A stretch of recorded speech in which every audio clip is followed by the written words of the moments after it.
We got a brand new segment that we want to try out. It is called CoX Co. And here are the rules. Players, you're going to be prompted with a scenario, and in this episode, that's going to be if a roster change is needed for a certain squad. It's going to be a whole lot of fun. And from there, business going to proceed as usual. And players, you're going to have to decide yes or no, and you have to make a stance. If the answer is a team change is needed, I'm going to ask who should be dropped or who should stay. After each team, I'm going to reward the points. So let's start off with our first team, Luminosity Gaming. And Clint, I'm going to let you start first this time. No, Luminosity do not make a change. I mean, we talked about the fact JCap was kind of joking. He's now been in 6 out of the last 7 winners bracket finals. These guys are basically a lock for the top 3 right now. When they're on a tear, they can win the tournament. No, you got the best AR in the game, arguably the best AR in the game. You've got top sub players, top 3 flex player. No, I don't see why you make a change. You've been the most consistent team in Call of Duty World War II. You're sitting pretty. Yeah, I think that's going to be a pretty hard one to argue. Benson, what do you think? I agree with him. I cannot argue in any way, shape, or form that LG need to make a team change. I think the only way that team does change is if potentially one of their best players gets poached. Maybe that throws into some crazy roster mania. But for the most part, Clint's absolutely right. That team should never make a team change. If they do, I will be mind blown. I was actually going to give 0 points there because that's the most brainless argument that you're going to have to make probably in this segment. Luminosity needing a change. Ben, I'm actually going to give you 1 point because you brought up something that I think is important to this entire quick scope segment, and that is the CWL teams are a fragile house of cards, and if one gets pulled out, the entire thing can crumble in on itself. Think about if a team like LG, for some reason, does make a change, all of a sudden the world can burn. So I'm going to award you 1 point for that. It's important that that is brought up, but with that, we're going to jump into our next squad, Red Reserve. Ben, this time you can start. Nope, they do not need to make a change. At all. No way. I think they found a great rhythm. They won a phenomenal losers bracket run as well. Yes, they've underperformed in the past couple of events, but I think that's absolutely fine. Put that behind them. For me, the biggest thing about Red Reserve is their attitudes. I think if they can just kind of recompose themselves, really kind of reevaluate a couple of things, they can head into potentially stage 2 looking great. All right, Maven? This is difficult because I want to say yes, but the problem is I don't have your answer on what should change. Like there isn't. It's sort of like Ben when we talked about Splyce. Like did we think maybe Splyce needed a change before Birmingham? Yes, but we didn't know what player would come in that could fix that. So yeah, I kind of feel like they could get better. I just don't know who the hell makes them better. So that's my problem with Red Reserve. You know, I'm going to bounce off of your thing really quickly because Rated actually said in an interview, Roster Mania, we kind of have to look at the NA teams because there is just a very deep selection of talent there, so we can expect a lot of changes to happen. Red Reserve, Splyce, they're kind of sitting in a league of their own. Where are the trades really going to come from if there is a trade for Red Reserve? It would almost have to be from Splyce. If Red could get a top player from North America to fill in a hole on their team, they would do it. I think it might be the other way around. I think it was more likely going to be the other way around. A top North American team take somebody from Red, you're saying? Or, well, maybe just a top European player, not necessarily from Red Reserve. But I think that's the more likely outcome of a kind of international trade. No, I agree with you. But that's my problem. Do I think they should make a change, or do I think a change could help? Yes, I just don't know what the hell the change is, unfortunately, due to the talent pool in Europe. All right, you know, I was going to give 0 points, but I'll just give you both 1 point. You know, we're all winning together. Woo, trading shots. We're having a great time. eUnited going to be the next team, and Clint, you can start things off. Yeah. Yeah. There's Easy one. Come on. There's a chance there's a roster change on that team before this show goes live tonight. Yes, without question. If it was me, now do I need to say who I think what's going to happen, or do I have to predict here? Okay. So you need to keep 2 players on the team. Now, I'm not saying this is what's going to happen because anything can happen, but if I were eUnited, I would keep Clayster. He's like the face of our team. He's the biggest social media presence you have. He's got a fan base bigger than anyone outside of OpTic. You keep Arcides. He's probably your best player. You part ways with Silly and Pristini, and you make something behind that. Now, I don't know if that's what's going to happen, but that is what I think makes the most sense logically. And it's not, again, that Silly and Pristini are bad players. Yeah, they've been a little bit inconsistent, especially for Pristini's side. He has found form, but you can't convince me that every single tournament that team has a chance to win. They don't. There needs to be a change. Benson? Again, I think a lot depends on Arcides, though. I think it's kind of like a ticking time bomb on who is going to approach him first and what is that move going to be, whether it's eUnited trying to lock him into that contract, keep him with that squad and try and build around him, or if it's another squad trying to pick him up and potentially form a dynasty because he is that good. I mean, he's been phenomenal, even at playoffs. Yes, the data pool isn't that big, but individually his performances were phenomenal. I think he's definitely He's one of the biggest pieces in very this high whole stock. thing. Yeah, I think he has unbelievably high stock, and I think there's a lot of teams looking at him right now. Guys, once again, I'm going to give you both 1 point. I think Alec is an underrated god, but honestly, eUnited, all of you guys should just part ways, block each other on Twitter for a couple months, and come back and actually win something. Well, the big thing here is it would be two brothers having to split, which, you know, I don't know. I haven't talked to either of them about whether they'd be willing to do that, and I don't want to speak for one of them, but that's a tough situation. You have a twin brother, which you've been teaming with. Business first. Ben, I agree with you. I say business first, give them the best team you can, but it's a delicate situation. It's not the easiest situations. All 4 of the players on that squad are incredibly capable of winning this year, just not together. Best of luck to all of you guys. I hope that you're affected by roster mania. Now, Evil Geniuses, Benson, you can start this one off. Oh, that's a curveball. I was expecting more a different team. EG. Let's be honest, yes. Yeah, I think they do need to make a team change, right? It's one of those where what is going to be your best outcome this year? You're going to win an event? No, you're probably not. I mean, you went into the end of stage 1 in the best possible chance of making playoffs and kind of threw that away.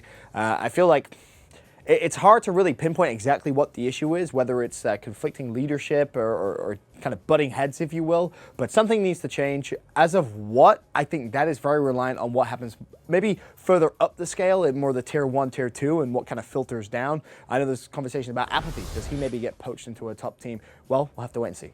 Well, thanks, Ben. I mean, that was going to be my exact point at the end of it. I hope you didn't get there, but I think the guy with the most stock on that team that likely could be taken out, that doesn't maybe have some baggage that goes with it or headbutts with other players, I think it's Apathy. I think if anyone leaves that team and goes to maybe a top 4, top 5 team, it's going to be Apathy, and that's when they're going to have to figure out what happens from there.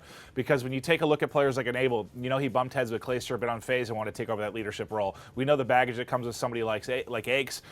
Nameless has been a little bit up and down depending on what role he's been playing, but I just think Apathy for me, I don't know if this is true with the pro players, but he's got the highest stock on that team for me by a landslide. I haven't even looked at the stats for all four players. Apathy is a nice, likable, hardworking guy. He's a world champion. I think he belongs on a team better than Evil Geniuses. And if he is poached, I don't know how that void's going to be filled, but EG may be in trouble. I mean, I think this whole team might end up reworked. Yeah, all right. I'm going to give the point to Clint this time around. He did a nice job of actually diving into that argument. And yeah, App, I think that Handsome Devil belongs on a top 4 team. Let's see if it does end up happening. But now we got to talk about FaZe Clan. And Clint, I believe it's your turn to start things off. Oh, this is difficult. Don't do it. This is Don't difficult do it. because I don't. Please don't do it. I don't want to be caught in the moment, and I don't want to be short-sighted. No, you're going to do it. I thought 2 days ago that this is a team that needed a change, right? I think I said it before the losers bracket run. They've been so disappointing this year. This FaZe Clan team and, well, just FaZe Clan organization hasn't won in nearly 3 years. I'm trying to not let this crazy grand final and crazy victory change my mind. I'm so split. Part of me says yes, but there's like 2 outcomes right now. They get this win, they finally get over the hump. This team is either going to come out and now they're suddenly championship contenders, or they're going to go right back to just finishing top 12. That's what scares me. Like, if I say, put it this way.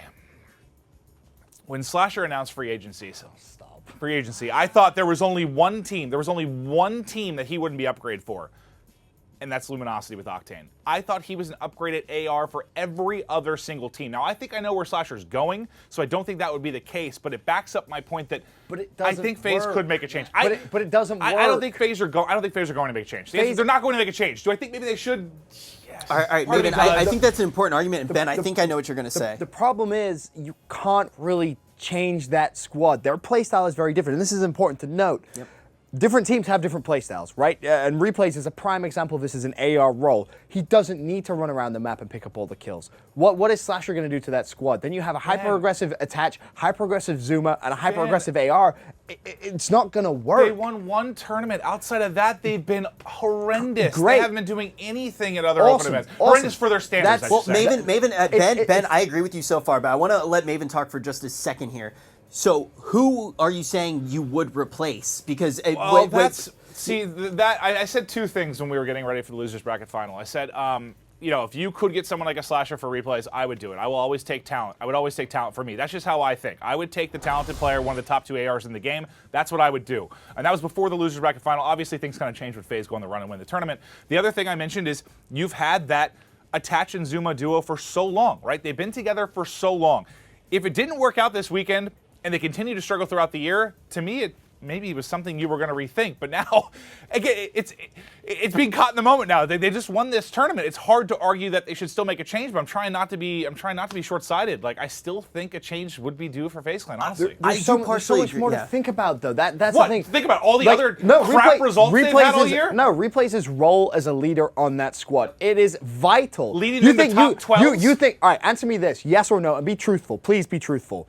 You think Priesta would have developed into the player he is right now with Slasher on that team as opposed to Replays? No, he wouldn't have. But guess what? Priesta has now been developed into that player. And I still think he needs Replays. I still think he needs Replays. You can be right, Ben, but I'm a guy that'll always go talent. And I know it's tough to say after they just won the event. I'm just trying not to be short-sighted.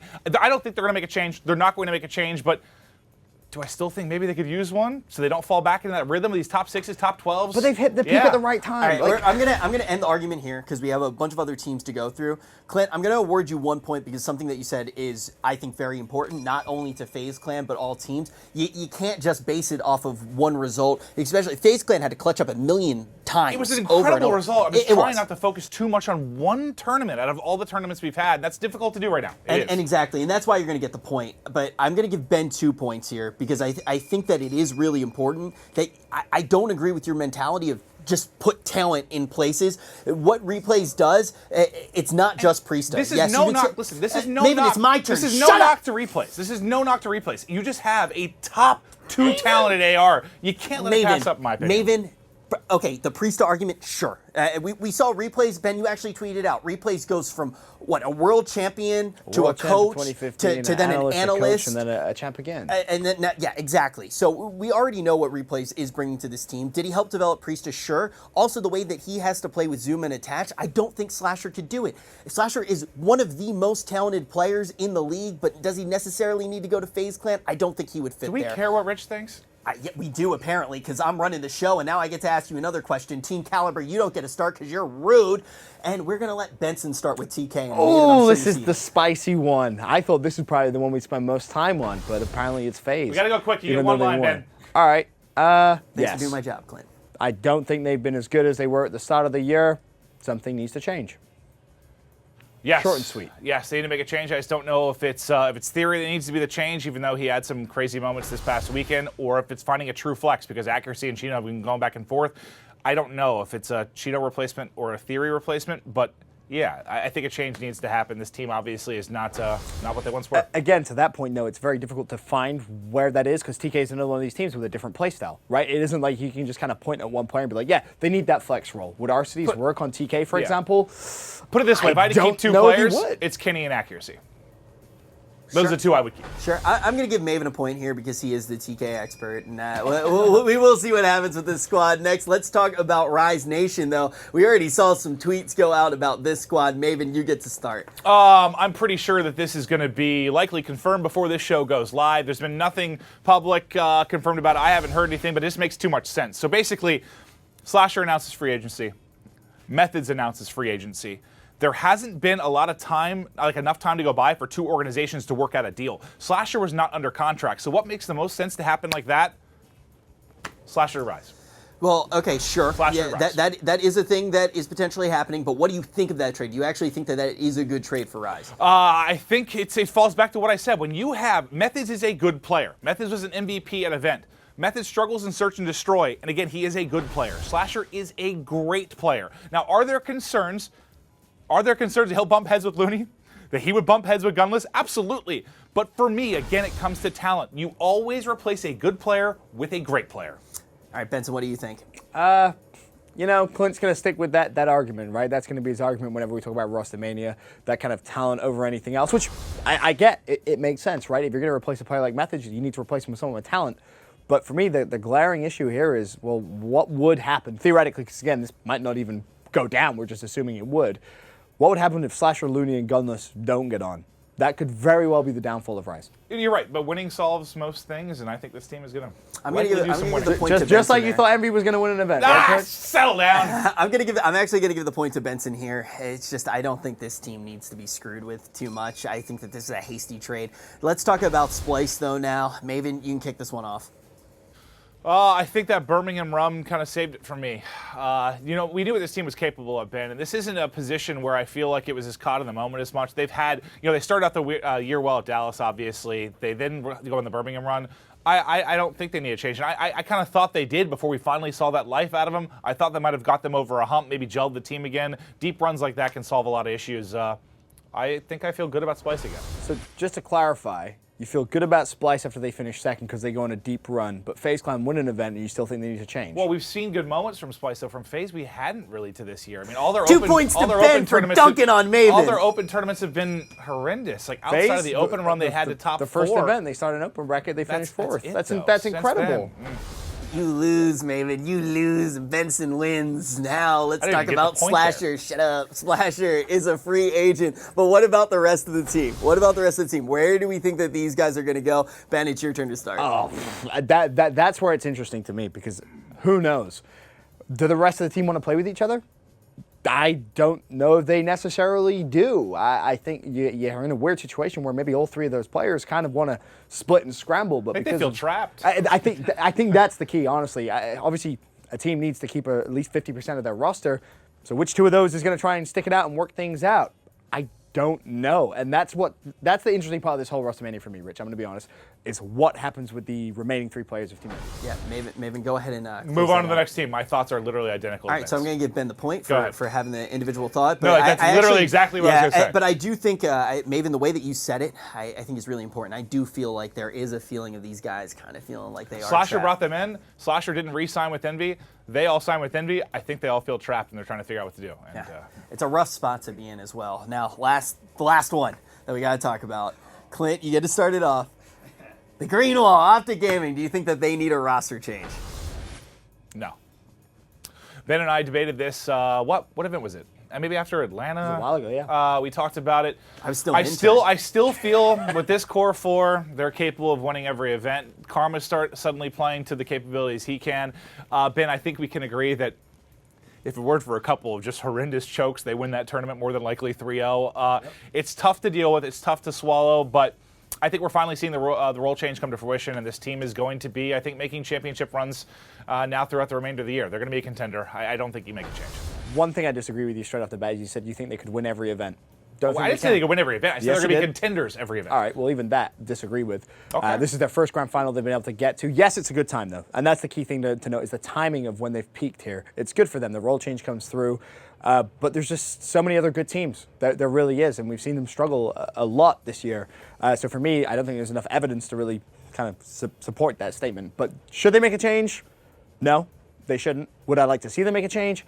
Absolutely. Can you imagine how interesting roster mania would be if I'm just with you there. one of those players left that team? I want Foreman to leave and Oh just start my. talking trash on all of them. I would pay good money to have that it would happen. be I would Karma to leave insane. too. I honestly It'd be insane. Point to Ben for bringing that up because honestly, the thing is I love these guys, love the team, but at the end of the day, if the roster change happened, it would be the most entertaining thing we could possibly ask for. It would shake up the entire scene. I would love to see the roster change happen, whether or not it's the right thing for the team. I just want to see it happen because I want to see what on earth teams would look like after that. But guys, that is going to do it for our brand new segment. Let's keep things moving.